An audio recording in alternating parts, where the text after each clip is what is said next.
Hola, yo soy Celeste Zaragoza y el día de hoy les voy a presentar acerca de una segunda síntesis de los artículos de la Ley Federal del Trabajo. Ok, para empezar comenzaremos con el capítulo segundo sobre la duración de las relaciones de trabajo.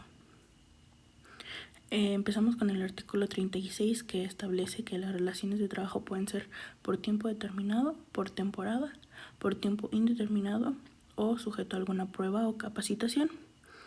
El artículo 36 nos dice que el señalamiento de una obra determinada puede ser únicamente estipulado cuando lo exija su naturaleza, y el artículo 37 nos dice que el señalamiento en tiempo determinado puede ser únicamente estipulado en los casos en los que no se exija la naturaleza del trabajo que se va a presentar, cuando tenga por objeto sustituir temporalmente a otro trabajador o en los demás casos previstos en la Ley Federal del Trabajo. El artículo 38 dice que las relaciones de trabajo para la explotación de minas que carezcan de minerales o la restauración de minas abandonadas o paralizadas pueden ser por tiempo o por obra determinada. Ahora un poquito vamos a hablar del artículo 39. El artículo 39 establece que si se vence el término fijado y subsiste la materia de trabajo, las relaciones quedarán prorrogadas por todo el tiempo que perdure esta circunstancia. Luego el 39A dice que permite un periodo de prueba hasta 30 días o 180 en puestos directivos o técnicos para verificar la capacidad del trabajador. Durante ese tiempo conserva sus derechos laborales y si no cumple con los requisitos, el patrón puede terminar la relación sin responsabilidad alguna. El 38B dice que la relación para la capacitación inicial permite al trabajador aprender las habilidades necesarias para un puesto por máximo de 3 meses o 6 en casos directivos o técnicos. Durante este tiempo recibe salario, seguridad social y prestaciones. Si no demuestra competencia, el patrón puede terminar la relación sin responsabilidad. Ahora, el 39C dice que la relación con periodo de prueba o capacitación debe constar por escrito y asegurar la seguridad social. Si no se hace así, se considerará por tiempo indeterminado. El 39D establece que los periodos de prueba y capacitación no pueden prorrogarse ni aplicarse al mismo trabajador más de una vez, incluso si cambia de puesto o renueva contrato. Esto es para proteger sus derechos laborales y de seguridad social. Y el artículo 39E dice que si al terminar el periodo de prueba o capacitación la relación continua se convierte en contrato por tiempo indeterminado, contando para la antigüedad, que posteriormente veremos. El artículo 39F finalmente dice que los contratos por tiempo indeterminado pueden ser discontinuos, por temporada o trabajos periódicos. En esos casos el trabajador tiene los mismos derechos y obligaciones en proporción al tiempo trabajado. Ahora, el artículo 40 nos dice que el trabajador no está obligado a prestar sus servicios por más de un año, y el 41 dice que la sustitución del patrón no afecta las relaciones laborales. El patrón anterior y el nuevo son responsables solidarios por 6 meses respecto a obligaciones previas, siempre que se transmitan los bienes de la empresa. Y ahora hablemos un poquito del capítulo 3 acerca de la suspensión de los efectos de las relaciones de trabajo. El artículo 42 señala que las causas de suspensión temporal de trabajo y del salario sin responsabilidad para ambas partes, como enfermedad, incapacidad, prisión preventiva, arresto, cumplimiento de deberes constitucionales, representación oficial, falta de documentos, fin de temporada o licencia del IMSS. Y el 42 bis dice que si hay contingencia sanitaria declarada por autoridad, se aplicará lo dispuesto en el 429 de la fracción cuarta. El artículo 43, por su parte, establece cuándo es que inicia y cuándo termina la suspensión de labores según cada causa del artículo 42, que ya vimos, defendiendo los plazos para enfermedad, prisión, servicio público, falta de documentos o trabajo por temporada. Ahora, el 44 dice que el tiempo que el trabajador preste servicios en la Guardia Nacional cuentan para su antigüedad laboral. Y el artículo 45 dice que el trabajador debe regresar al trabajo al día siguiente o dentro de 15 días según la causa de suspensión. Ahora, el capítulo 4 habla sobre la rescisión de las relaciones de trabajo. Bueno, el artículo 46 dice que tanto el trabajador como el patrón pueden rescindir la relación laboral por causa justificada sin responsabilidad alguna. El 47 enumera las causas de despido justificado como engaños, falta de probidad, violencia, daños materiales, ausencias injustificadas, desobediencia, embriaguez, revelación de secretos, actos inmorales o delitos. El patrón debe entregar aviso escrito del despido y si no lo hace se presume injustificado. El trabajador despedido injustificadamente puede pedir su reinstalación o una indemnización de 3 meses. Ahora, si el patrón no demuestra la causa de despido, deberá pagar salario y vestidos por 12 meses e intereses posteriores. Se sanciona con multas o suspensión a quienes retrasen o entorpezcan los juicios laborales. Esto lo estipula el artículo 48 y lo visto en estos 3 artículos, posteriormente lo veremos con algún ejemplo práctico. Bueno, el 48 bis detalla las conductas improcedentes en los juicios laborales como sobornos, falsificación de documentos, negarse a recibir notificaciones o retrasar procedimientos. Esto está un poquito ligado al artículo anterior. El artículo 49 dice que el patrón puede evitar la reinstalación del trabajador pagando indemnización en casos como antigüedad menor de 1 año, que el trabajo haya sido contacto directo con el patrón, que haya tenido un puesto de confianza, que sea una trabajadora o trabajador del hogar y que sea un trabajador eventual o en plataformas digitales. Y el artículo 50 establece las indemnizaciones, las cuales varían según el tipo de contrato. Ya las veremos posteriormente. El artículo 51 dice que el trabajador puede rescindir su contrato sin responsabilidad si el patrón incurre en engaños, violencia, hostigamiento, reducción de salario, falta de pago, riesgos a su salud o actos que afecten su dignidad. El 52, por su parte, dice que el trabajador tiene 30 días para separarse del empleo por las causas anteriores y exigir al patrón la indemnización correspondiente conforme al artículo 50. Ahora bien, el capítulo 5 ya establece la terminación de las relaciones de trabajo. El artículo 53 nos dice que la relación laboral termina por acuerdo entre las partes, muerte del trabajador, fin de la obra o contrato, incapacidad permanente o causas previstas en el artículo 434. El 54 nos dice que si la incapacidad es por causa no laboral, el trabajador tiene derecho a 1 mes de salario y 12 días por año trabajado, o a ser reubicado en otro puesto adecuado. Y el 55 dice que si el patrón no demuestra la causa de determinación, el trabajo conserva los derechos establecidos en el artículo 48, que es la reinstalación o bien la indemnización. El título tercero nos habla de las condiciones de trabajo. Y veremos el primer capítulo, que son las disposiciones generales. El artículo 56 nos dice que las condiciones laborales deben basarse en la igualdad sustantiva entre mujeres y hombres y se prohíbe cualquier tipo de discriminación. Y el 56 bis dice que el trabajador puede realizar tareas relacionadas o complementarias a su labor principal y, a ello recibir el pago correspondiente. El artículo 57 nos dice que el trabajador puede pedir al tribunal modificar las condiciones si el salario no es justo o la jornada es excesiva, y el patrón también puede solicitarlo por motivos económicos justificados. Ahora, el capítulo 2 nos habla de la jornada de trabajo. La jornada es el tiempo en el que el trabajador está a disposición del patrón. Esto según el artículo 58. El artículo 59 fija que las partes fijan la duración sin exceder los límites legales y se pueden distribuir las horas para descansar el sábado por la tarde. El artículo 60 nos establece los tipos de jornada. Hay jornada diurna de 6 a 8 horas, de nocturna de 8 a 6 horas. Mixta es combinada, pero si el tiempo nocturno supera las 3.5 horas se considera nocturna. El artículo 61 dice que máximo son 8 horas para una jornada diurna, máximo son 7 para nocturnas y 7.5 para jornadas mixtas.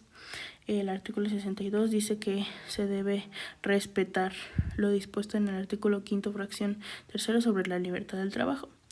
El 63 dice que en jornadas continuas se le otorga un descanso mínimo al trabajador de media hora, y el 64 dice que si el trabajador no puede salir durante el descanso, ese tiempo se considera parte de su jornada.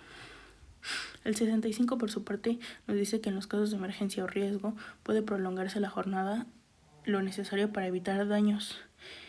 Y el 66 dice que puede ampliarse por circunstancias extraordinarias, máximo 3 horas diarias y 3 veces por semana. El 67 nos establece las horas de emergencia que se pagan igual que las normales y las extraordinarias que se pagan el doble. Ahora, no se puede obligar al trabajador a trabajar más del límite legal. Si se excede 9 horas semanales se paga el triple y se aplican las sanciones hacia el patrón. Ahora, el capítulo 3 nos habla de los días de descanso.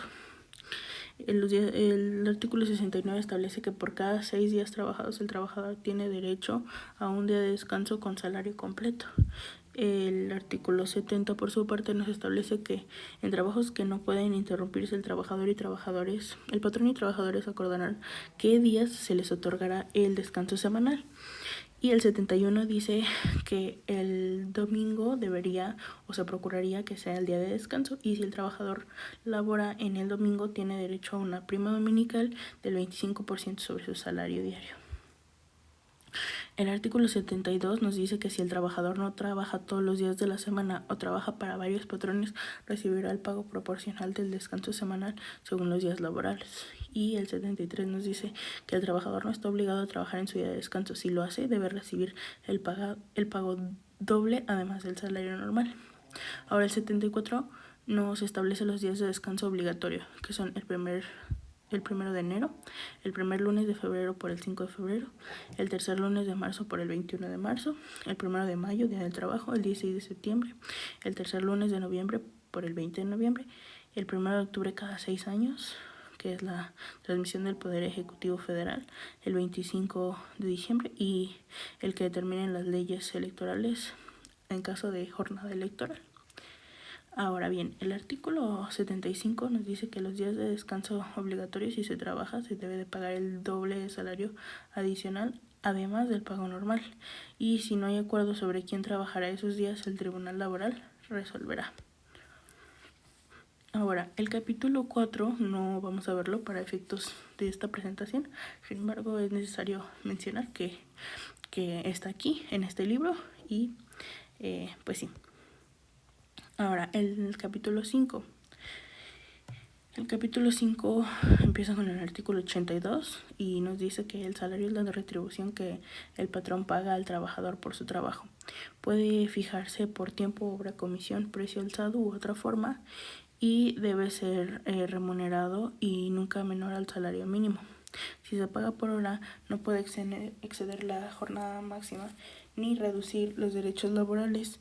Si es por obra, debe especificarse el material, herramientas y condiciones. Ahora, el artículo 84 nos dice que el salario se integra con pagos en efectivo, gratificaciones, comisiones, primas, vivienda y cualquier otra prestación. El artículo 85 nos dice que el salario debe ser suficiente y justo. Se toma en cuenta la cantidad y calidad del trabajo.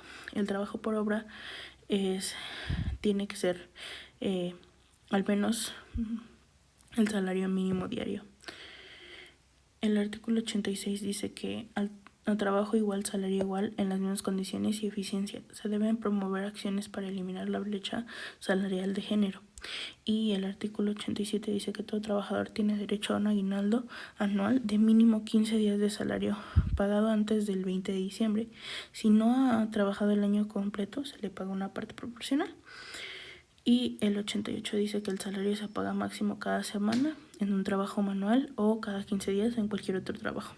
Y las indemnizaciones que se calculan con el salario vigente al momento del derecho, incluyendo las proporciones de prestaciones. Si el salario es variable, se promedia lo ganado en los últimos 30 días. Ahora pasemos al capítulo 6, que habla del salario mínimo. En el 90 se establece que el salario mínimo es el pago menor que debe recibir una persona por jornada completa, suficiente para cubrir sus necesidades básicas y la educación de los hijos si tuviese. Nunca debe fijarse por debajo de la inflación. Y el 91 dice que los salarios mínimos pueden ser generales por zonas o profesiones por actividad. Los artículos 92 al 93 dice que los generales aplican a todos los trabajadores del área, los profesionales aplican para actividades específicas. Los artículos del 94 al 96 nos dicen que se fija por la Comisión Nacional de los Salarios Mínimos, integrada por los representantes de trabajadores y patrones de gobierno.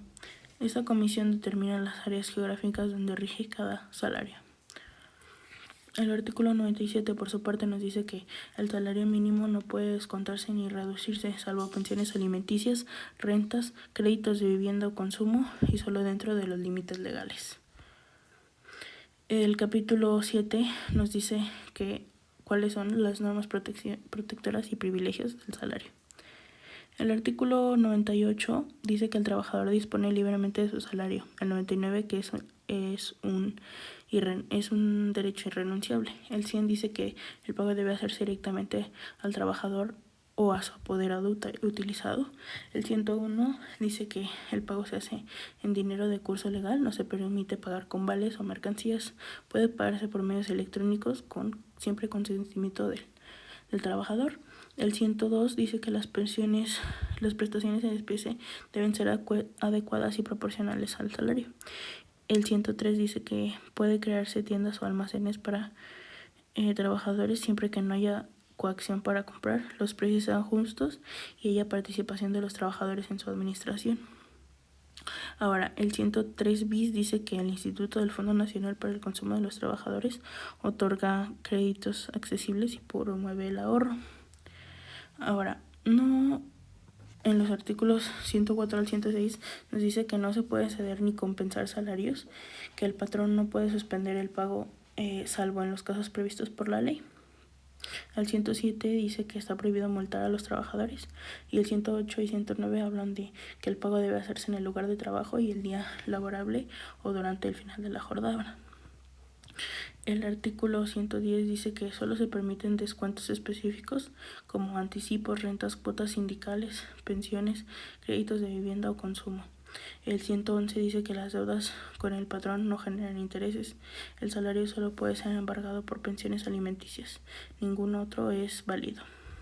El artículo 113 dice que los salarios e indemnizaciones tienen preferencia sobre cualquier otro crédito, incluso fiscales o del IMSS. El 114 dice que el trabajador no necesita ir a juicio de quiebra. El tribunal puede embargar directamente los bienes del patrón para pagarle. El artículo 115 dice que los beneficiarios del trabajador fallecido reciben las prestaciones e indemnizaciones sin necesidad de juicio sucesorio. Y el 116 dice que está prohibido tener cantinas o casas de juego dentro de los centros de trabajo o al menos 4 kilómetros fuera de ellos. Y se consideran bebidas embriagantes aquellas que tengan más del 5% de alcohol. Ahora, el título 4 habla sobre los derechos y las obligaciones de los trabajadores y de los patrones. No veremos los primeros 3 capítulos, pero nos saltaremos hasta el 4, que habla de los derechos de preferencias, antigüedad y ascenso. El artículo 154 dice que cuando haya igualdad de circunstancias, los patrones deben dar preferencia a los trabajadores mexicanos sobre los extranjeros, siendo el principio de preferencia a trabajadores nacionales. 2. A quienes hayan servido por más tiempo y con buen desempeño, a los que tengan familia a su cargo y no tengan otra fuente de ingreso, a los que hayan terminado la educación básica obligatoria, a los capacitados sobre los que no estén, a quienes tengan mayor amplitud y conocimientos del trabajo, a los sindicalizados sobre los que no pertenezcan a un sindicato. Ahora, si hay contrato colectivo con causa de emisión, se aplicará lo que este contrato y el estatuto sindical dispongan, y se considera sindicalizado a aquel que pertenezca a un sindicato legalmente constituido. El artículo 155 nos habla de los trabajadores que reúnan esas condiciones y aspiren a una vacante o nuevo puesto. Deben presentar la solicitud de la empresa, una solicitud como cualquier otra, y el 156 nos dice que si no hay contrato colectivo o contiene una cláusula de admisión, se aplican las reglas del 154 a los trabajadores temporales por obra o extraordinarios que cubren vacantes o realizan trabajos no permanentes. El 157, por su parte, dice que si el patrón no cumple con las preferencias establecidas, el trabajador puede demandar ante el tribunal que se le otorgue el puesto correspondiente o se le indemnice con 3 meses de salario. Además, tiene derecho al pago de salarios e intereses conforme al artículo 48, párrafo segundo. El artículo 158, ya casi para terminar, habla de que los trabajadores de planta y los temporales habituales tienen derecho a que se determine su antigüedad. Una comisión mixta entre trabajadores y patrón elaborará un cuadro general de antigüedades por categorías u oficios y deberá publicarse. Los trabajadores pueden impugnar ese cuadro ante la comisión y, si no están conformes, recurrir ante un tribunal laboral. Ahora, el artículo 159 nos dice que las vacantes definitivas o de más de 30 días y los puestos nuevos se asignarán al trabajador que tenga la categoría o rango de inmediato inferior, mayor capacitación, más antigüedad, mayor aptitud y productividad, y que sea apto para el puesto. El artículo 160 dice que si la vacante dura menos de 30 días, se aplicará igualmente lo dispuesto en el artículo 159. Y que si un trabajador ha laborado más de 20 años, el patrón solo puede despedirlo por una causa del artículo 47 que sea muy grave o que tenga imposible continuar la relación. En otros casos solo se le puede aplicar una corrección disciplinaria respetando su antigüedad. Si el trabajador repite la falta o comete otra causa legal de rescisión, pierde esa protección. Esto estipulado bajo el artículo 161. El 162 dice que la prima de antigüedad equivale a 12 días de salario por cada año de servicio. El salario para calcularla se determina conforme a los artículos 4, 85 y 86. Se paga a quienes se retiren voluntariamente con al menos 15 años de servicio, a quienes se preparan por causa justificada, a quienes sean despedidos justificada o injustificadamente. En los retiros voluntarios, si el número de retiros no pasa del 10% del total, se paga al momento del retiro. Si excede el 10%, se podrá diferir al año siguiente para los demás. Y si muchos se retiran al mismo tiempo, se paga primero a los de mayor antigüedad.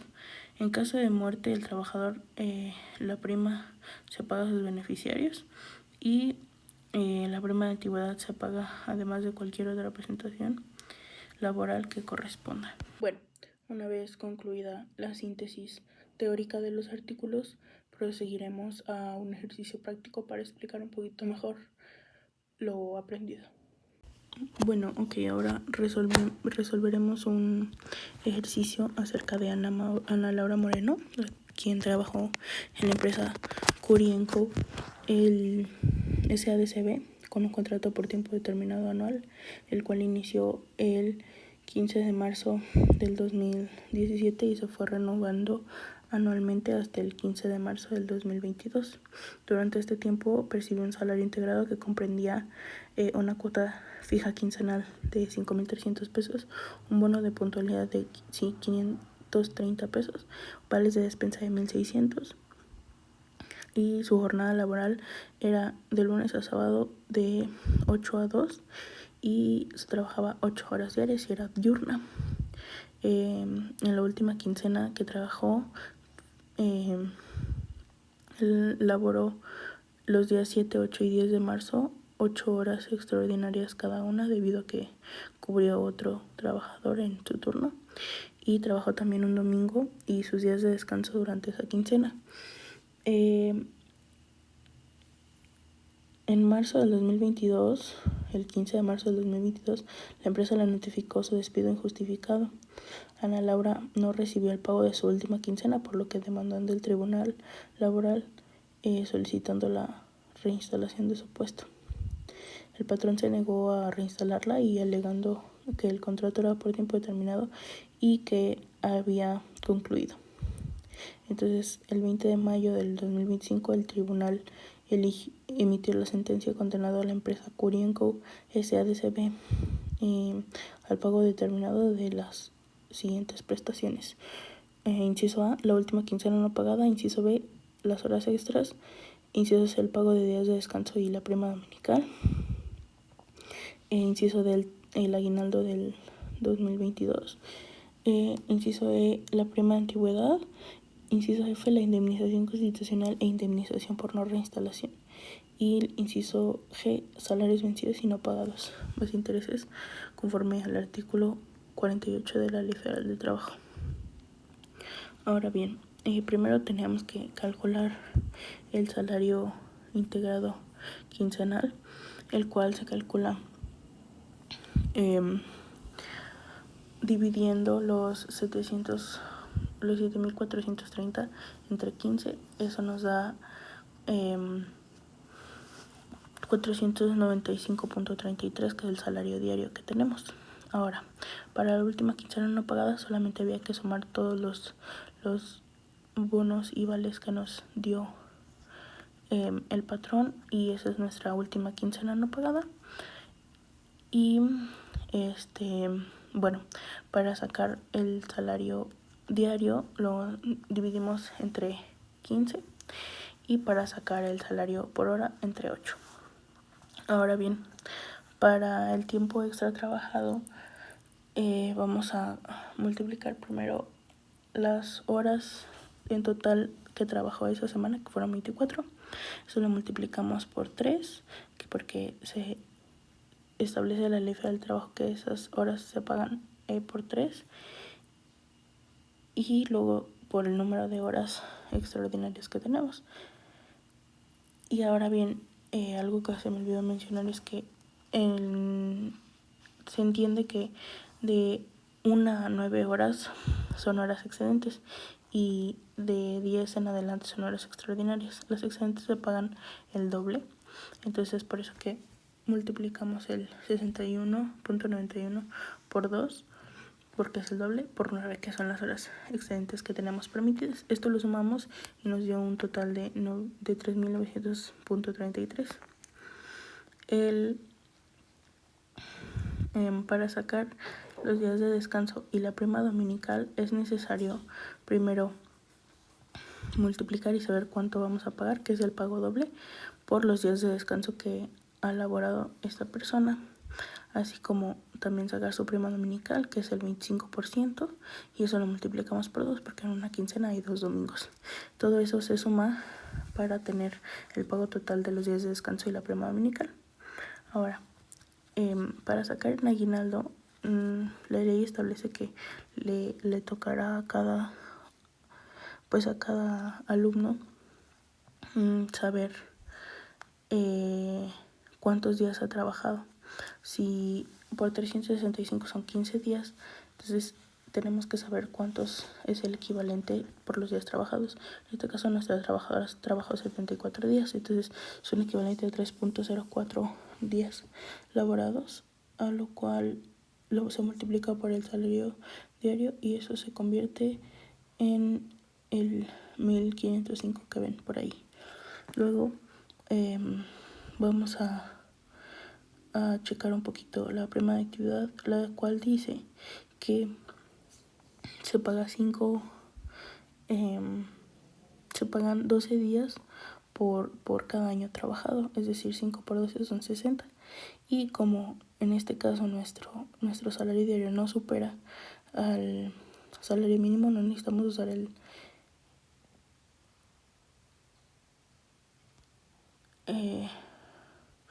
tope salarial. Ahora bien, multiplicaremos nuestro salario diario por los 60 días que le tenemos que dar a nuestro trabajador, y eso nos da 29.719.8. Ahora, para la indemnización constitucional y la indemnización por no reinstalación, en la indemnización constitucional ya sabemos que es por 3 meses, es 90 días. Y para la indemnización por no reinstalación, primero tenemos que multiplicar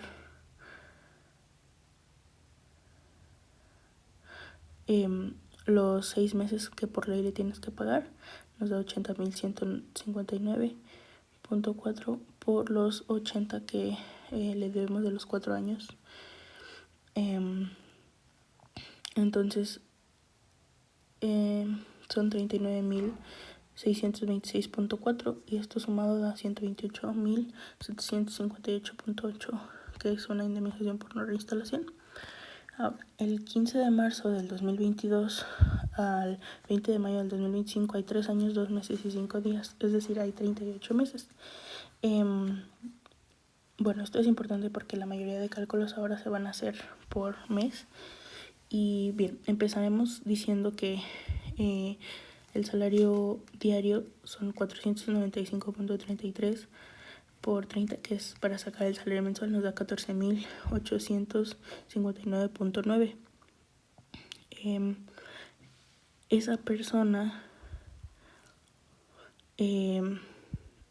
primero va a multiplicar los 495.33 por los 365 y eso nos va a dar el resultado de los salarios caídos.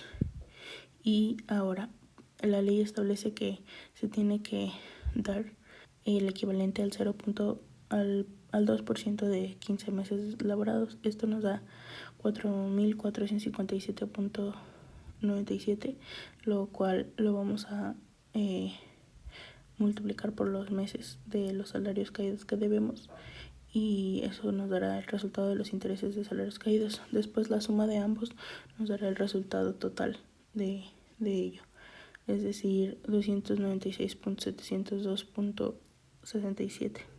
Posteriormente se tiene que hacer la suma total de todos los incisos que se hicieron por color y el final, la liquidación final que le tendrían que dar a esta trabajadora sería de 512.853.8. Bueno, eso fue todo por la síntesis de este parcial. Espero vernos igual el próximo parcial.